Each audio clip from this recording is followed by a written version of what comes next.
Very good morning to all of you. Adina Institute of Science and Technology में आपका स्वागत है। बेसिक सिविल इंजीनियरिंग में आज का अपना टॉपिक है difference between brick masonry and stone masonry, pointing and plastering, English bond and Flemish bond. तो सबसे पहले अपन बात करते हैं brick masonry and stone masonry. ठीक है, तो ये जो क्या उसमें डिफरेंस होता है ना, तो ये आपने अलग अलग प्रॉपर्टीज़ के माध्यम से हमने एक्सप्लेन किया हुआ है, आप देख सकते हैं। सबसे पहले प्रॉपर्टीज़, फिर स्टोन मेसनरी और फिर ब्रिक मेसनरी। सबसे पहले बात करते हैं अपन स्ट्रेंथ जो स्टोन मेसनरी की होती है वो हाई स्ट्रेंथ होती है। देन ब्रिक मेसनरी की लेस स्ट्रेंथ होती है।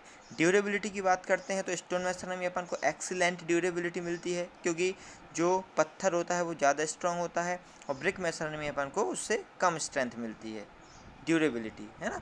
नेक्स्ट अपन बात करते हैं तो एपियरेंस, है ना। तो एपियरेंस में बात करें तो जो स्टोन मेसनरी होती है उसमें नो एक्सटर्नल ट्रीटमेंट रिक्वायर्ड, उसमें बाहर से कोई एक्सटर्नल ट्रीटमेंट की ज़रूरत नहीं पड़ती है। और जो ब्रिक मेसनरी होती है उसमें प्लास्टरिंग की ज़रूरत पड़ती है, प्लास्टर करना पड़ता है मोर्टर से, सीमेंट, सैंड और वाटर के मिक्सचर से। ठीक है, नेक्स्ट बात करते हैं मोर्टार जॉइंट्स। तो मोर्टार जॉइंट्स जो स्टोन मेसनरी में आते हैं वो थिक, मतलब थोड़े से ज़्यादा मोटे मोटे होते हैं, और जो ब्रिक मेसनरी में होते हैं वो थिन होते हैं, पतले होते हैं। नेक्स्ट बात करते हैं अपन डेंजर फ्रॉम डैम्पनेस। तो स्टोन मेसनरी में कोई खतरा नहीं होता डैम्पनेस का, है ना, और ब्रिक मेसनरी में डैम्पनेस, नमी के कारण थोड़ा सा इफेक्ट पड़ता है। फायर रेजिस्टेंस स्टोन मेसनरी में लेस रहता है, स्टोन इतनी आसानी से आग नहीं पकड़ते, है ना, लेकिन ब्रिक मेसनरी में खतरा रहता है। नेक्स्ट बात करें अपन हैंडलिंग में जो स्टोन मेसनरी होती है उसमें रिक्वायरिंग लिफ्टिंग डिवाइस, ठीक है, इसमें ज़रूरत पड़ती है, और इसको ब्रिक मेसनरी को इजी टू हैंडल, आसानी से अपन हैंडल कर सकते हैं, क्योंकि ये साइज में छोटी होती है, प्रॉपर साइज में रहती है, ज़्यादा वेट भी नहीं रहता ब्रिक का, इसलिए, है ना।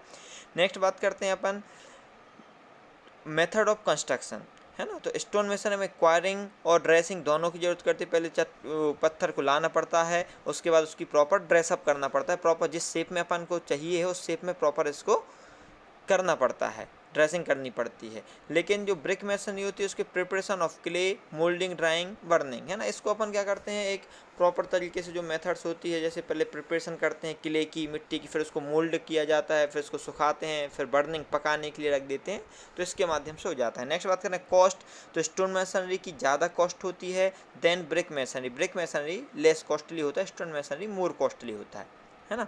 नेक्स्ट बात करें अपन यूज़, तो जो स्टोन मेसनरी है उसको अपन जो ब्रिज बनते हैं, डैम बनते हैं, उसके नीचे जो पियर होता है ना, रेसिडेंशियल बड़े बड़ी जो बिल्डिंग बनती है उनमें यूज़ करते हैं, जो पुराने किले वगैरह बने हुए हैं तो स्टोन मेसनरी का यूज़ हुआ है। ब्रिक मेसनरी में आजकल जो रेसिडेंशियल बिल्डिंग कोई भी बन रही है, पब्लिक बिल्डिंग बन रही है, तो उसमें अपन ब्रिक मेसनरी का ही यूज़ कर रहे हैं। तो ये था difference stone masonry and brick masonry.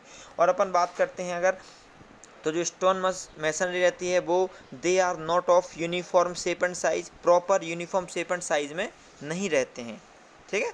और अगर ब्रिक मेसनरी बात करें तो they are of uniform shape and size, brick masonry proper shape and size में रहती हैं ब्रिक्स, ठीक है। अब स्टोन मेसनरी होती है वो they are heavy in weight, बहुत ज़्यादा वेट की रहती है, और जो ब्रिक मेसनरी होती है वो they are light in weight, light weighted होती है ना, ब्रिक। नेक्स्ट बात करें तो ब्रिक में they do not required any dressing, brick masonry में किसी भी ड्रेसिंग की रिक्वायरमेंट नहीं होती है, पर स्टोन मेसनरी के लिए स्टोन को ड्रेसिंग की रिक्वायरमेंट रहती है, उनको प्रॉपर सेट करना पड़ता है। नेक्स्ट बात करें तो अपन को स्टोन मेसनरी आसानी से अवेलेबल नहीं होते हैं, stones are not easily available, पर bricks are easily available, bricks अपन को आसानी से मिल जाती हैं, ठीक है। और नेक्स्ट बात करें तो ये ज़्यादा स्ट्रॉन्गर होती हैं stone masonry then brick masonry, ठीक है। तो ये होते हैं। और स्टोन मेसनरी ब्रिक मेसनरी होती क्या है कि whenever stones are used in stone masonry, ठीक है, अगर अपन स्टोन ही स्टोन, पत्थर ही पत्थर के यूज़ करके अगर जुड़ाई करते हैं पत्थर से पत्थर की, तो वो स्टोन मेसनरी कहलाती है। और whenever bricks are used in brick masonry, अगर अपन ब्रिक से ब्रिक को जोड़ के, मान लो अगर अपन ये दीवार बनाते हैं, जुड़ाई करते हैं, तो वो ब्रिक मेसनरी कहलाती है, ठीक है। तो ये डिफरेंस था brick masonry and stone masonry में। नेक्स्ट अपन बात, ये देखिए आप डायग्राम देख सकते हैं, ये ब्रिक मेसनरी मतलब जो ईंट दिख रही हैं आपको, ब्रिक से ब्रिक्स को जोड़ा गया है। ये स्टोन मेसनरी मतलब इसमें आपको स्टोन दिख रहे हैं जिसमें अपन ने पत्थर को पत्थर से जोड़ा हुआ है। नेक्स्ट बात करते हैं difference between plastering and Poynting. ठीक है, तो अगर अपन बात करते हैं प्लास्टरिंग तो it is applied to entire surface. ठीक है, प्लास्टरिंग है वो एक अच्छा सरफेस अपन को प्रोवाइड करता है। It is provide only the expose joint. इसमें पॉइंटिंग में जो भी ज्वाइंट्स रहते हैं अपन इस प्लास्टरिंग में क्या करते हैं, पूरे सरफेस को कवर करते हैं और स्मूथ बनाते हैं। इस वॉल है तो पूरे में प्लास्टर करते हैं, और पॉइंटिंग में अकेला जो ज्वाइंट्स रहते हैं उनको अपन क्या करते हैं, कवर करते हैं। अब सेकंड बात करें plastering, it provide smooth surface. ये बहुत ही स्मूथ सरफेस प्रोवाइड करता है। पर पॉइंटिंग होती है it does not provide smooth surface. ये प्रॉपर अपन को स्मूथ सरफेस प्रोवाइड नहीं करता है। नेक्स्ट बात करते हैं तो अपन it conceal defective workmanship in the masonry construction. ठीक है, मतलब अगर प्लास्टरिंग वर्क जो अपन करते हैं तो अपन जो डिफेक्टिव वर्कमैनशिप है उसको छिपाया जा सकता है।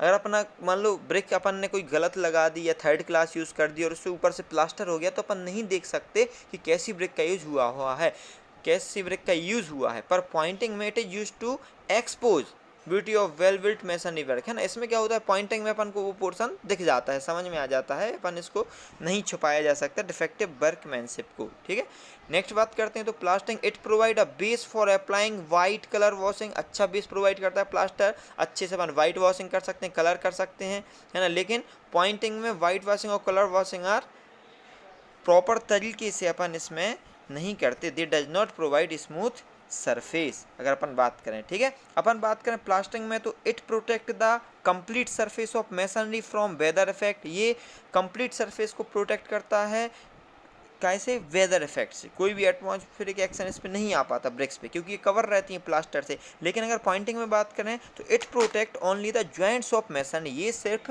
मेसनरी के ज्वाइंट्स को ही प्रोटेक्ट करता है।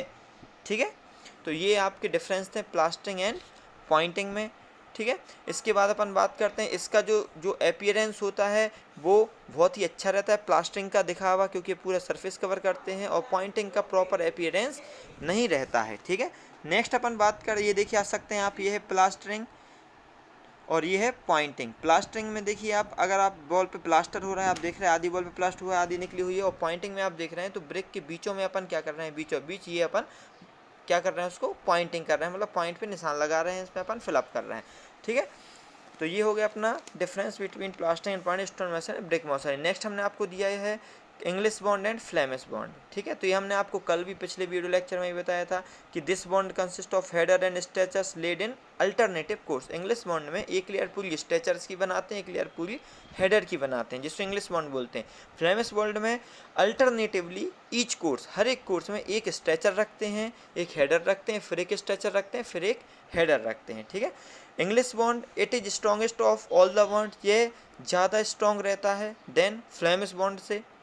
नेक्स्ट बात करें, इट प्रोवाइड रफ अपीयरेंस, मतलब ये इंग्लिश बॉन्ड होता है ये इतना अच्छा अपीयरेंस प्रोवाइड नहीं करता, पर जो फ्लेमिश बॉन्ड होता है वो it provides a good appearance. ठीक है, for all thickness walls. Next बात करें तो English bond there are no noticeable continuous vertical joints in the structure built in this bond. इसमें अपन को ज़रूरी नहीं है, आपको वर्टिकल जॉइंट की जरूरत नहीं पड़ती है, पर इसमें अपन जॉइंट प्रोवाइड कर देते हैं। ठीक है, नेक्स्ट बात करें तो जो ये much attention is not required in providing this bond, मतलब इसमें स्किल्ड लेबर की ज़रूरत नहीं पड़ती है। इंग्लिश बॉन्ड को अपन एक लेयर में अपन को स्ट्रेचर रखना, एक लेयर में हेडर तो रख सकते हैं, पर अगर अपन बात करें फ्लेमिश बॉन्ड तो इसमें आपको स्पेशल अटेंशन मतलब स्किल्ड लेबर की रिक्वायरमेंट होती है जो अच्छी तरीके से काम करना जानते हो, क्योंकि इसमें ईच कोर्स ईच लेयर में एक स्ट्रेचर और एक हेडर, एक स्ट्रेचर एक हेडर, ऐसा अपन को पोर्शन रखना पड़ता है। नेक्स्ट बात करें तो progress of work is more, English bond में अपन को बहुत ज़्यादा समय लगता है। ठीक है, और इसमें progress of work is less, Flemish bond अपना जल्दी हो जाता है, इसमें प्रोग्रेस ऑफ वर्क बहुत लेस होती है। ठीक है, इंग्लिश बॉन्ड की बात करें तो it is costly because the use of brick beds is not allowed. English bond अपन को ज़्यादा कॉस्टली पड़ता है देन फ्लेमिश बॉन्ड, और फ्लेमिश बॉन्ड अपन को इकोनॉमिकल पड़ता है। ओके, तो ये डिफरेंस था इंग्लिश बॉन्ड और फ्लेमिश बॉन्ड में। ये आप देखिए डायग्राम, इंग्लिश बॉन्ड आप देख सकते हैं राइट साइड। इंग्लिश बॉन्ड में देखिए ऊपर वाला पोर्शन लेयर हेडर की है, उसके नीचे वाले स्ट्रेचर लंबा पोर्शन दिख रहा है ब्रेक का। फ्रेक हेडर की लेयर है, फ्रेक स्ट्रेचर की है। और फ्लेमस बॉन्ड में देखिए आप, तो एक आपको स्ट्रेचर वाला पोर्शन दिखेगा, एक हेडर, एक ही लेयर, एक ही कोर्स में, एक ही लाइन में। फ्रेक स्ट्रेचर, फ्रेक हेडर ऐसा दिख रहा है। तो ये इंग्लिश बॉन्ड, ये फ्लेमस बॉन्ड है। ठीक है, ये ब्रेक है। ब्रेक के ऊपर वाले कटे पोर्शन को फ्रॉग बोलते हैं। नीचे जो लंबा पोर्शन दिखता है ब्रेक का सामने से, उसको स्ट्रेचर बोलते हैं। और सामने वाला जो चौड़ाई वाला पोर्शन, उसको हेडर बोलते हैं। ठीक है, ये इंग्लिश एंड फ्लैश बॉन्ड का और कंपेरिजन दिया, आप चाहें तो उसको देख सकते हैं, क्योंकि ये हम आपको कल पिछले वीडियो में बता चुके हैं। तो ये आप देख सकते हैं, ये भी आप उसमें ऐड कर सकते हैं। ओके डन, ये इंग्लिश बॉन्ड, ये Flemish bond, proper diagram. Okay, thank you to all of you, thank you so much.